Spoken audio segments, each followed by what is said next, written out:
Chapter 18. The Morning After.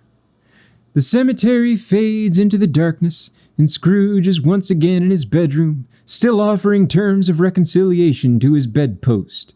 "I'll do your laundry." Oh.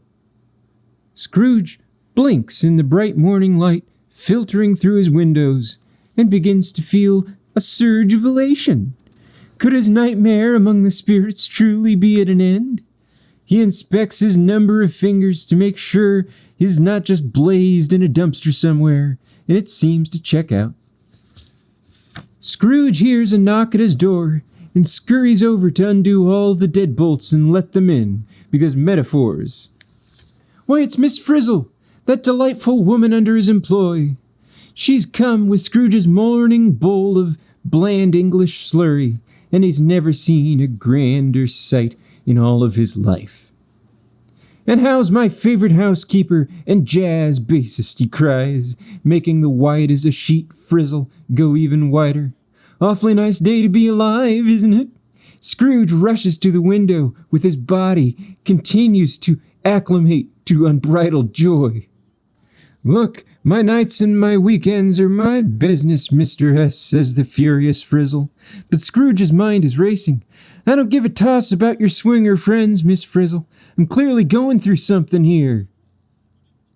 Scrooge leads Mrs. F around the room, recounting his exploits with the spirits and pointing out the areas of interest like a tour guide with a bad coke habit. "Oh, I wish you'd seen them, Mrs. F. The large, laughing fellow who brought his kids was especially persuasive." Scrooge lapses into another fit of mirth and shakes around the room like a drunken relative you regret inviting to a wedding.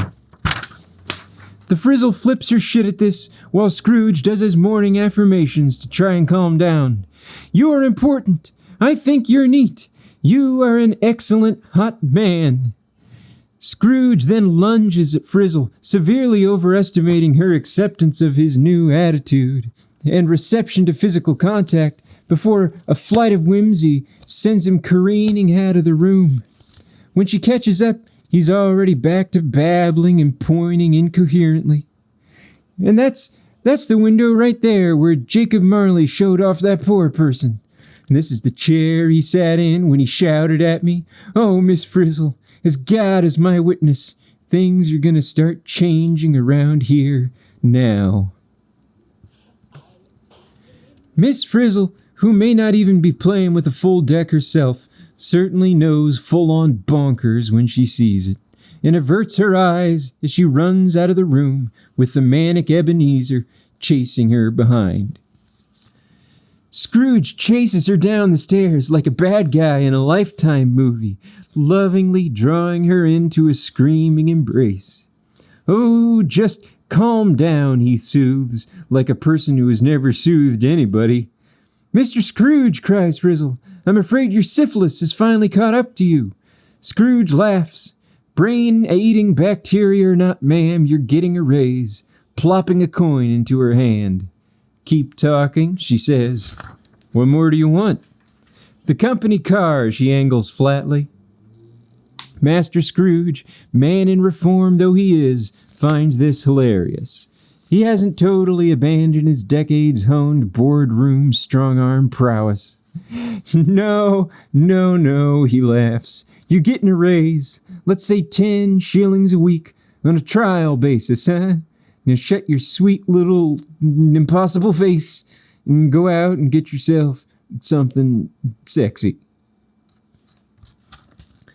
Scrooge says he can't join her, though.